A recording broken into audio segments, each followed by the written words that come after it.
We're dealing with parametric equations here, and we're asked to determine the exact coordinates of P. That's going to be a stationary point.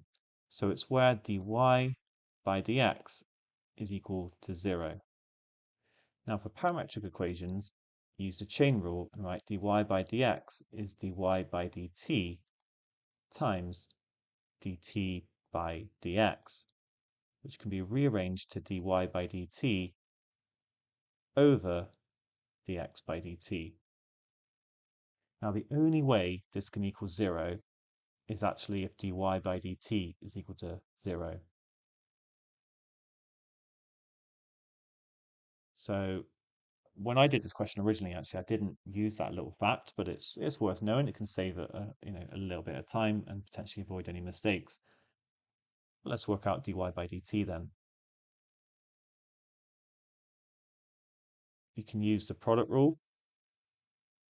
So I've got I'm going to differentiate t cubed to give 3t squared and times by e to the minus 2t, and then add t cubed times the derivative of e to the minus 2t, which is minus 2e to the minus 2t.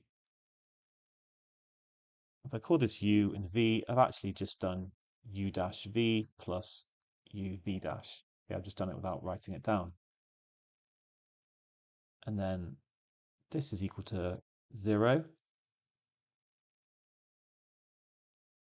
So I can actually factorize out p squared and e to the minus 2t.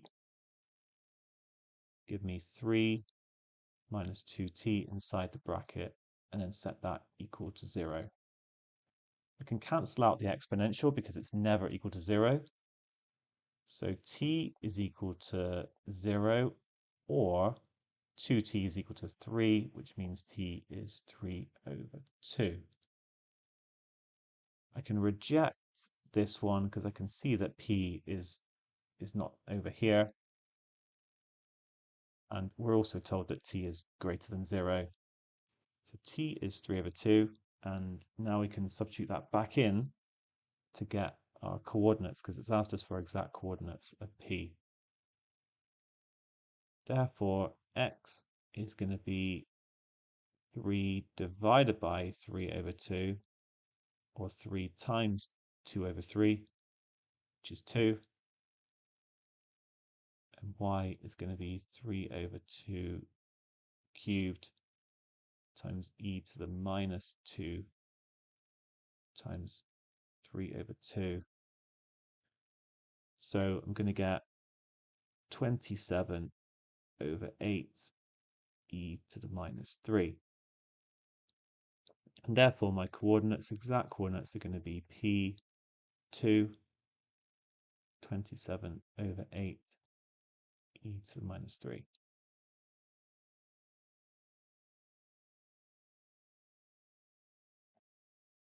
Right, we're told that R is this shaded region enclosed by the curve, the x-axis, and x equals 1 and x equals 6.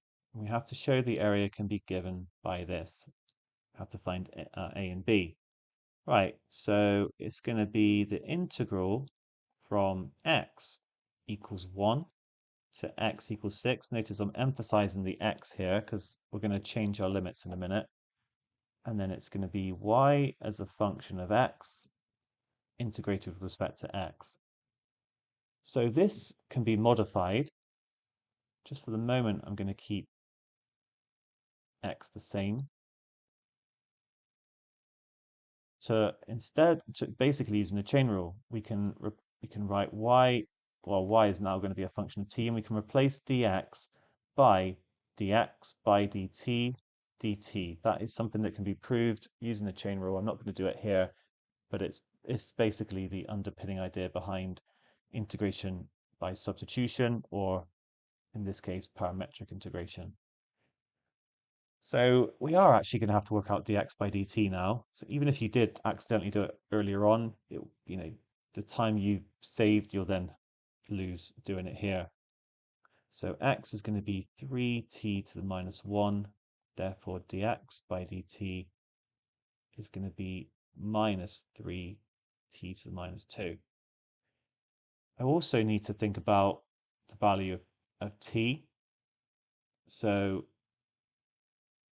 t is going to equal 3 divided by x. When x equals 1, t is going to equal 3. When x is equal to 6, t is going to equal 3 over 6, or a half. And therefore, my area,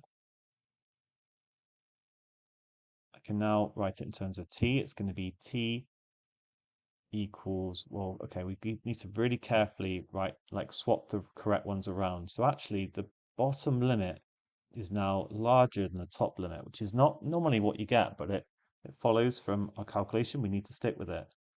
And then y, remember, is t cubed times e to the minus 2t. We're timesing by dx by dt, which is, remember, it was minus 3 over t squared, and then dt. So the t squared cancels partially,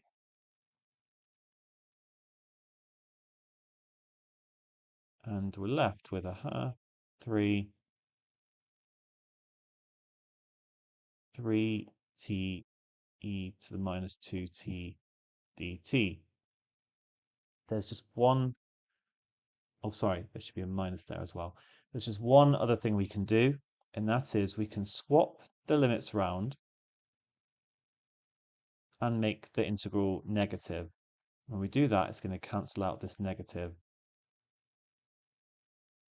That is a general idea, in fact, the fact that if you integrate anything with b and a here, with some stuff, it's going to be minus the integral of ab.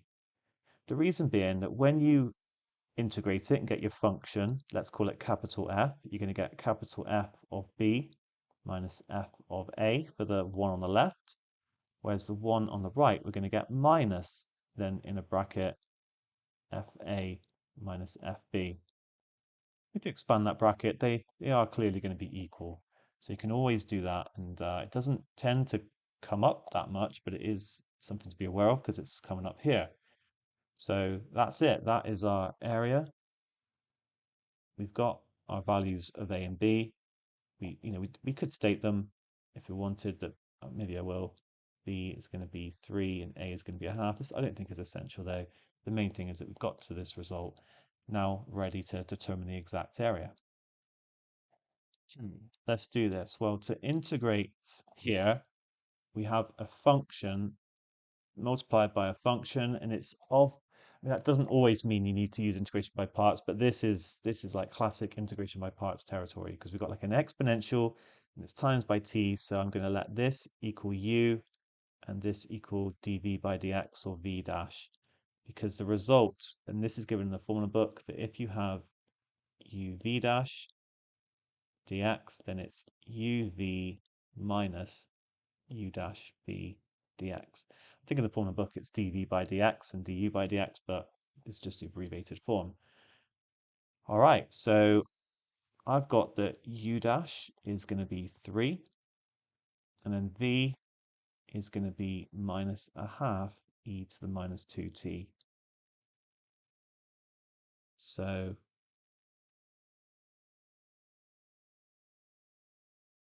oh, I should have, if I got limits in there, I should have done that. Then we just put the limits here and here, no problem.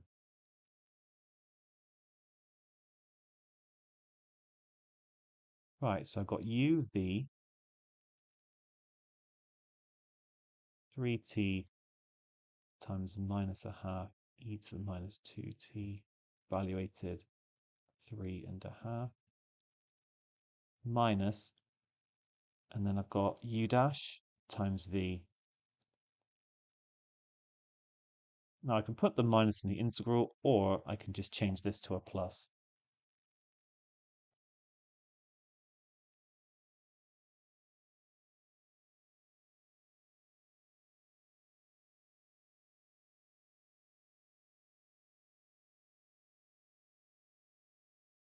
And then this is 3 over 2 times minus a half. So it's going to be minus 3 over 4.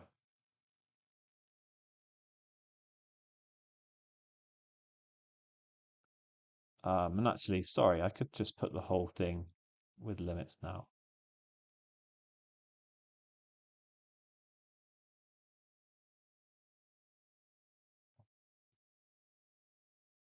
Okay, let me just move that in a little bit. Now, we're asked to determine the exact area, so you have to be careful about just sticking things in your calculator. If you start putting e into your calculator, it won't deal with it like it does with pi. It will just give you the decimal answer. So I'm going to do as much as I can without a calculator. Minus 3 over 2 times 3 times e to the minus 6. Similar here. Minus,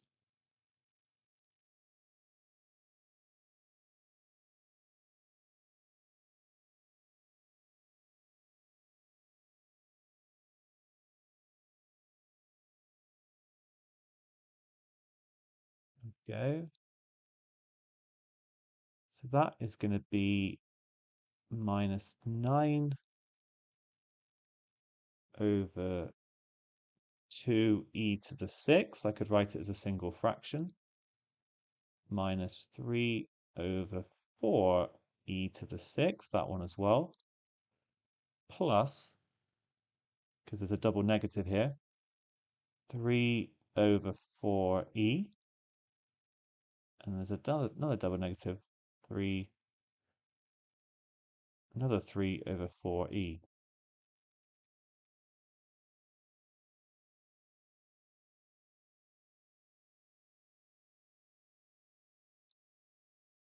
Okay, so this is going to become 6 over 4e, or 3 over 2e. And this, I can make it minus 18 over 4e to the 6.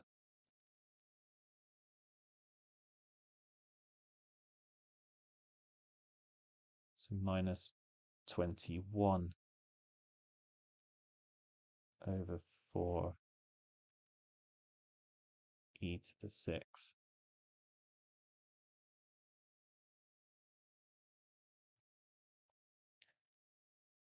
Okay, and hence finally bringing it together, I've got this and this. It's going to be 3 over 2e minus 21 over 4e to the 6. You might give your answer with e to the minus 6 or whatever, but I think this is quite a nice way to leave it. Okay, good question there. Dealing with the stationary point with the parametric equation.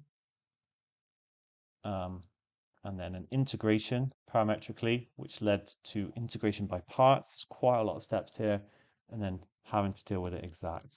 Well done.